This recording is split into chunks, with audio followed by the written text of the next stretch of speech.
Mi nombre es Andrés Obando, soy anestesiólogo, soy epidemiólogo, actualmente me desempeño como coordinador de la sección de investigación del departamento. El día de hoy les voy a hablar acerca de un tema que, si bien no es muy taquillero, quiero cambiarles un poquito la perspectiva de esto.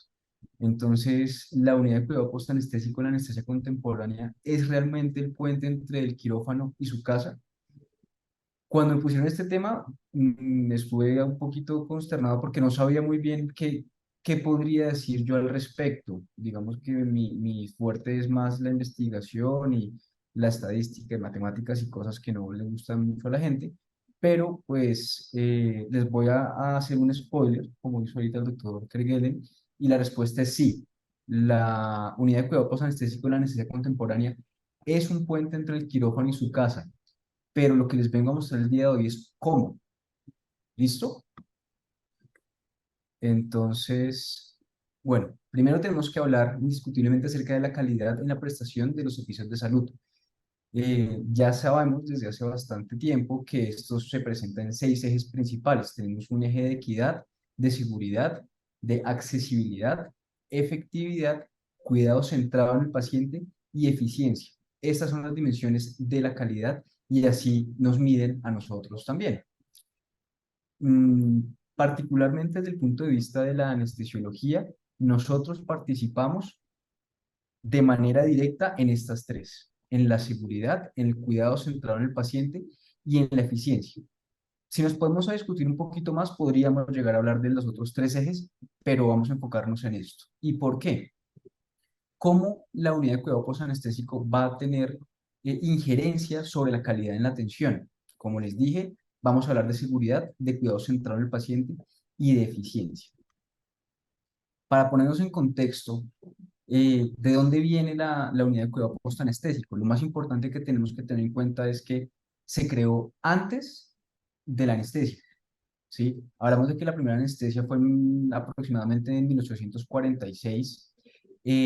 Sin embargo, se hablan de unidades de recuperación postquirúrgicas desde 1810 aproximadamente, que pues si bien no eran con anestesia, también eran pacientes que debían ser monitorizados de manera estricta cuando eran llevados a procedimientos importantes. Sin embargo, en 1863, la madre de la enfermería, Florence Nightingale, crea la primera unidad de cuidado postanestésico.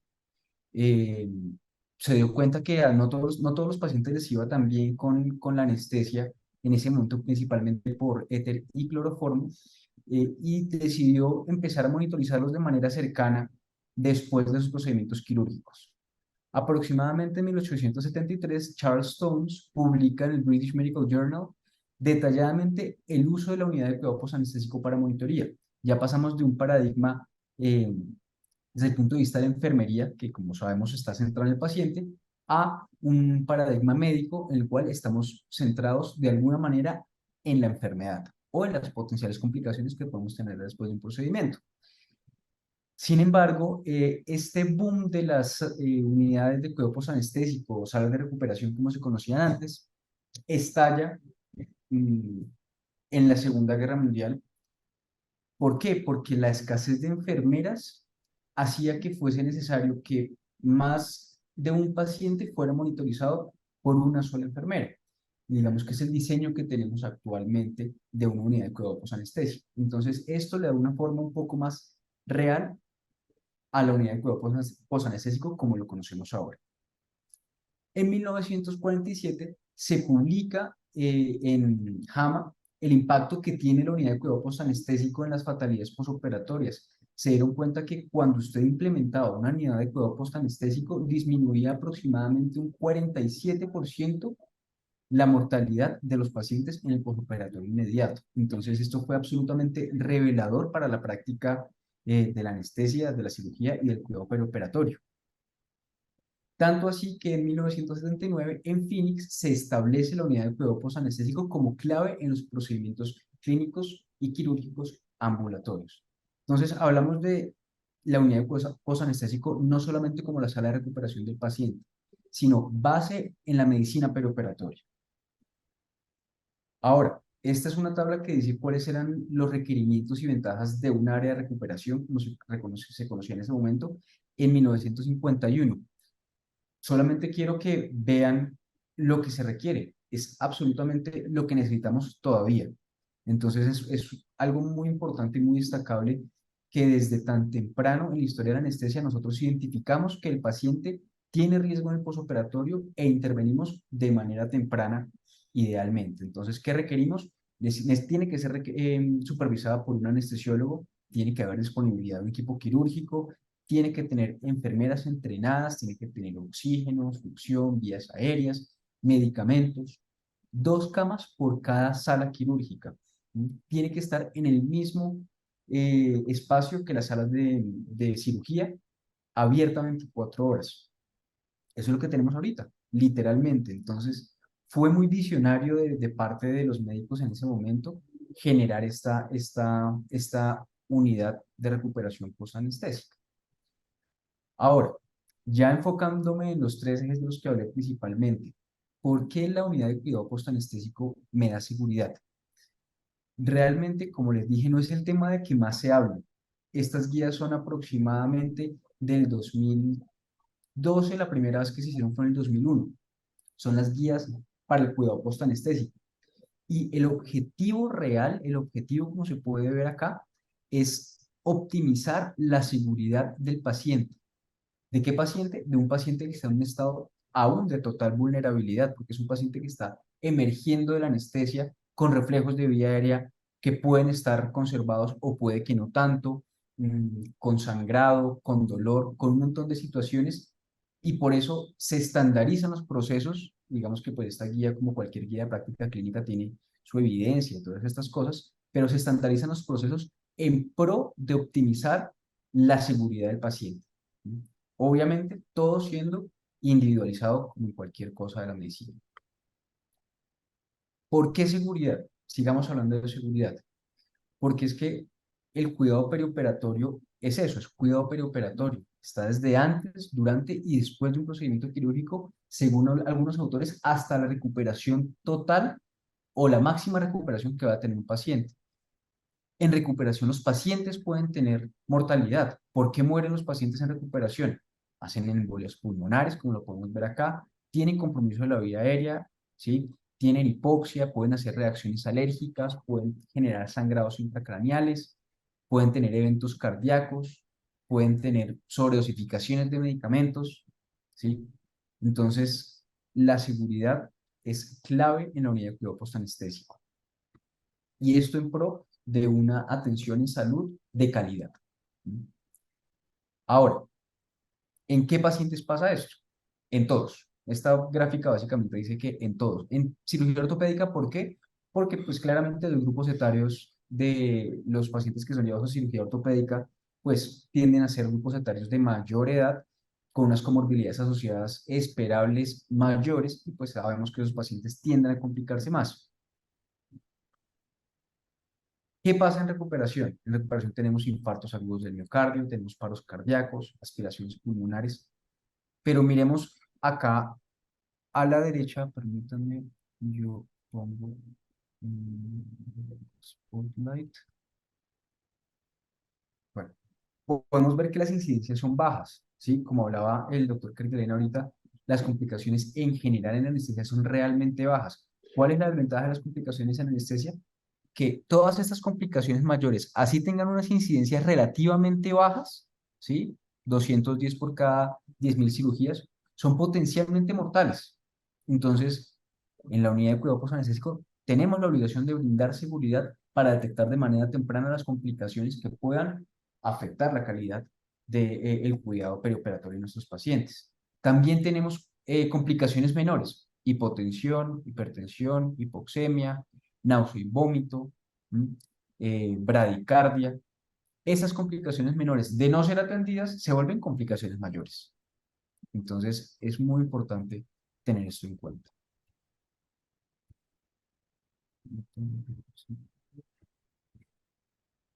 Pasando la parte de seguridad, pasamos al eje de cuidado centrado en el paciente. ¿Qué es el cuidado centrado en el paciente? Para efectos prácticos es proveer cuidado que sea respetuoso y que responda a las preferencias valores y necesidades de nuestros pacientes. Esto es un tema que viene muy destacado en enfermería. Esos son los 9 pilares del cuidado centrado en el paciente que hablan sobre la empatía, el respeto, el generar una relación con los pacientes, un enfoque holístico, individual, un cuidado coordinado entre los diferentes actores, compromiso, comunicación y toma de decisiones compartida. ¿Por qué hago énfasis en la comunicación y la toma de decisiones compartidas? Principalmente por esto. Lo mencionaba ahorita el doctor Kerguelen. Yo, de hecho, he hablado un poco acerca de PROMS y PREMS con el doctor de manera extraoficial. Es un tema que a mí me parece supremamente importante, apasionante y es en este momento la base del cuidado centrado en el paciente. ¿Por qué? Porque la toma de decisiones ya deja de ser unilateral. Los procesos en medicina están dejando de ser verticales para horizontalizarse, ¿sí? Y generar decisiones consensuadas en los cuidados del paciente. ¿Y cómo puedo generar decisiones consensuadas en el cuidado del paciente? Generando una adecuada comunicación, brindar la información necesaria, pero asimismo retroalimentarme con lo que el paciente opina, con lo que el paciente siente, con lo que el paciente reporta. ¿Y qué es eso? Los PROMs y los PREMs, los Patient Reported Outcome Measures y los Patient Reported Experience Measures. ¿Listo?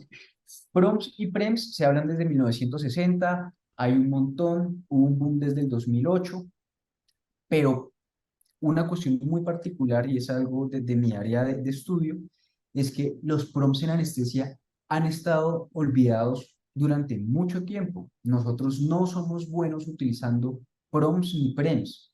Los medimos como indicadores de calidad, pero no los medimos bien, no los medimos constantemente, y por eso tenemos un espacio y una oportunidad de mejora increíble. Ahora, ¿qué PROMs y qué PREMs podemos usar? Lo primero es que la línea entre el PROM y el PREM es supremamente delgada. El PREM me habla de cómo se sintió el paciente, pero el PROM también me puede hablar de cómo se sintió el paciente con un proceso, indirectamente. ¿De qué hablamos nosotros constantemente en la anestesia? Del dolor posoperatorio, de la incidencia de náusea y vómito posoperatoria, de la calidad de recuperación, que es el QOR, que en estos momentos está en boga. Digamos que en 2019 se empezó a hablar un montón de este instrumento de medición psicométrica. El tiempo de recuperación gastrointestinal. ¿Alguna vez un anestesiólogo ha preguntado, venga, este paciente, cuánto se demoró en comer? ¿Eso es normal? ¿Eso no es normal? ¿Sí? ¿Tolero la vía oral? Bueno, de pronto esa pregunta un poquito más. Tiempo a movilización. Mm, creo que tampoco lo preguntamos muchos. Y esta, incidencia de los trastornos del sueño.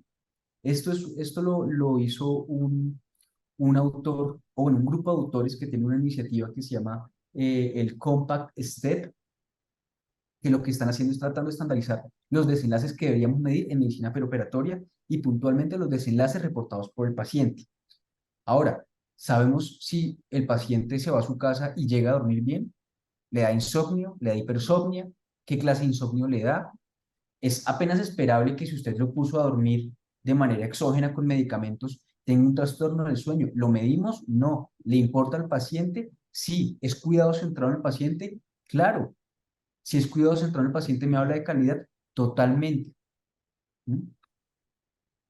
¿Qué más podemos hablar? La satisfacción del paciente, la calidad de vida relacionada a salud, el impacto de vida y el bienestar. Para todo esto hay escalas. No las usamos, es diferente. Pero miremos cómo tenemos una oportunidad de mejora para generar alguna clase de mecanismos sí, de mejora realmente en la calidad de la atención prestada desde recuperación. Entonces, como les puedo estar vendiendo esta idea, recuperación no es solamente el puente entre el quirófano y la casa. Recuperación es el puente para generar una atención de calidad entre el quirófano y la casa, segura, centrada en el paciente y eficiente. Ahora, ¿por qué eficiente? ¿Cuánto se demora un paciente en la unidad de cuidado posanestésico? Es bastante particular que en general no hay mucha información al respecto. A nadie le gusta decir esto, tal vez porque piensan que puede llegar a pensar el lector que los procesos no son eficientes en algunos hospitales versus otros. Pero bueno, ¿por qué se llama un paciente en la unidad de cuidado posanestésico? La primera causa es porque no hay camas disponibles y creo que eso todo lo hemos escuchado. En el contexto del paciente ambulatorio, esto pues no pasa mucho. Manejo del dolor, inestabilidad hemodinámica, desaturación, despertar prolongado, todo este tipo de causas. ¿Qué me llama mucho la atención? Miren que la incidencia de alteraciones en el manejo del dolor es más del doble que el de la inestabilidad hemodinámica. Entonces, el manejo del dolor es angular en la unidad de cuidado posanestésico. ¿Para qué? Para mejorar la eficiencia, cómo utilizamos los recursos para lograr nuestras cosas, nuestros procesos de manera adecuada. Y creo que para nadie es un secreto que también desde hace unos aproximadamente 15 años se hablan de los protocolos ERAS, Enhanced Recovery After Surgery, que tienen unos ejes prequirúrgicos, postquirúrgicos y de desenlaces. Y también unos ejes intraoperatorios, pero no son los importantes en este momento. ¿Por qué? Porque se dieron cuenta que las cosas se pueden hacer de manera más eficiente. ¿Sí? Menos tiempo, menos recurso, igual o mejores desenlaces. Y siempre que nosotros podamos utilizar menos recursos, ¿sí? En menos tiempo y generar los mismos desenlaces sobre nuestros pacientes, van a ser procesos altamente deseados. ¿Sí? ¿Cómo podemos aplicar, entre comillas, la eficiencia de los protocolos ERAS en la unidad de cuidado posanestésico? Desde el punto de vista de la anestesia, la analgesia, uno de los pilares de la anestesiología como la conocemos actualmente. ¿Cómo podemos mejorar la eficiencia desde el punto de vista de los protocolos ERAS en la analgesia? La analgesia multimodal, utilizando todas las técnicas analgésicas que nosotros ya conocemos, sistémicos, bloqueo de nervio periférico, infiltración local, anestesia neuroaxial, comunicación, manejo de expectativas, ¿sí? Hay un montón de cosas que nosotros podemos hacer en pro de mejorar la experiencia de los pacientes, siendo eficientes y mejorando así la calidad en la atención en salud. Yo creo que ya lo he dicho un montón, pero ese es el eje principal de esta charla. ¿Qué otras cosas podemos hacer desde recuperación para mejorar la eficiencia de, de nuestros servicios? Bueno, hay un montón de cosas de inteligencia artificial que se hablan desde hace bastante tiempo, como es la optimización de los tiempos de recuperación. Existen modelos de inteligencia artificial, no solamente modelos de regresión lineal, ni nada, sino realmente modelos de inteligencia artificial que me predicen cuánto se va a demorar un paciente en recuperación. Si nosotros lográsemos implementar esto en una población como la nuestra, se puede realizar una mejor gestión de quirófanos y la unidad de cuidado postanestésica, ¿sí? Mejorando ese paso del quirófano hacia la casa utilizando los menores recursos posibles y el menor tiempo posible, ¿sí? ¿Cuál es el problema? Que hay un montón de heterogeneidad con los resultados, porque sabemos que los procesos en el ámbito médico no solamente se deben a factores medibles, hay muchos factores no medibles que pues claramente no podemos meter dentro de estas ecuaciones, pero quiero que vean cómo es el futuro, digamos, hay unidades de cuidado postanestésico que utilizan un montón más de tablets, de pantallas táctiles para generar la gestión del traslado de pacientes, por ejemplo, para pedir dietas, para hacer un montón de cosas que cada vez sean procesos más eficientes. Ahora, he hablado un montón de calidad y todo esto, pero ¿quién la da? La primera cuestión es que la damos todos. Todos damos una atención en salud de calidad. ¿Mm? Desde el momento en que el paciente entra, tenemos que generar seguridad, tenemos que generar eficiencia, tenemos que generar todos los pilares que hemos hablado hasta el momento. Sin embargo, cuando ya estamos en la unidad de cuidado postanestésico, el anestesiólogo, ¿qué papel tiene? ¿Mm? Tenemos papel en el dolor agudo posoperatorio, en la prevención de complicaciones graves, en el manejo y prevención de náusea y vómito posoperatorio, en un egreso efectivo y seguro y eficiente, en la agitación posoperatoria del delirio, en el acompañamiento, en la satisfacción y en la calidad. Básicamente, todas estas 7 cuestiones las podemos medir, ¿sí? Y si las podemos medir, las podemos intervenir. Y si las podemos intervenir, las podemos cambiar y mejorar. ¿Y de dónde viene esto? Pues nada, tenemos claramente una normatividad legal supremamente importante en la cual el anestesiólogo es el coordinador y supervisor de la unidad de cuidado posanestésico. ¿Mm? Siempre tiene que haber un anestesiólogo disponible, absolutamente siempre. Todo paciente que vaya a tener un egreso hospitalario tiene que ser valorado por el anestesiólogo. ¿Mm? Idealmente deberíamos tener un poquito más de comunicación con ellos en su posoperatorio, manejo de expectativas, información, etcétera. Apoyados claramente del equipo de enfermería, de personal de información, etcétera. ¿Mm?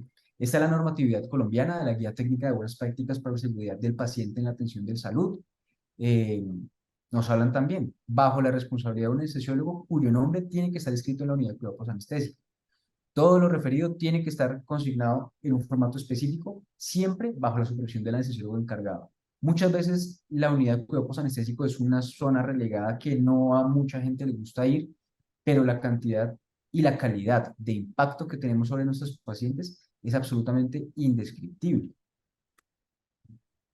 De nuevo, los egresos deben ser autorizados por escrito en la historia o en el registro anestésico por una anestesióloga. Esta es una gráfica que yo les quería traer un poquito integradora y esta cuestión de todo lo que tiene que ver con procesos y con calidad me llama un montón la atención. Entonces, ¿cómo podemos mejorar los desenlaces? ¿Cómo podemos mejorar la experiencia del paciente? Escuchando al paciente, PROMS, PREMS, con las métricas clínicas tradicionales que siempre hemos usado, las evaluaciones de desempeño, ¿sí? La analítica predictiva, las métricas, el uso de estas métricas clínicas de los PROMS y de los PREMS para generar potenciales desenlaces e intervenir antes de que sucedan. Y la, la economía de la salud. ¿Para qué? Para evaluar la eficiencia y cómo podemos hacer los mismos procesos, los mejores desenlaces con los menores recursos. Y así vamos a impactar de manera positiva en la experiencia del paciente y en los mismos desenlaces. Para concluir, les traigo entonces que la unidad de cuidado postanestésico es un área clínica que requiere personal altamente calificado, siendo mucho más que un espacio de recuperación. Ya no tenemos por qué llamarla recuperación. Es la unidad de cuidado postanestésico, que estamos cuidando a nuestros pacientes. Conforme a los avances científicos dentro de nuestra especialidad, los desenlaces asociados a la unidad de cuidado postanestésico nos brindan herramientas para proveer un cuidado clínico de calidad, lo que les hablé. Muchas veces nos enfocamos siempre en los desenlaces duros que se han llamado previamente, complicaciones, eventos cardiovasculares, lo que les presenté previamente. Pero si decimos que pasan en menos del 0,004% de los pacientes que son llevados a cirugía, digamos que pierden un poquito de importancia al no ser cotidianos. Los avances científicos, al generar seguridad en la anestesia, nos llaman a enfocarnos en otros desenlaces, los desenlaces centrados en el paciente.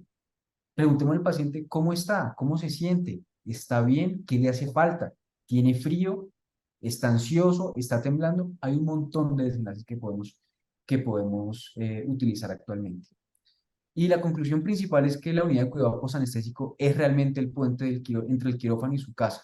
Pero más allá del puente entre el quirófano y su casa, es el puente seguro, ¿m? Eficiente y centrado en el paciente entre el quirófano y la casa del mismo. Muchísimas gracias.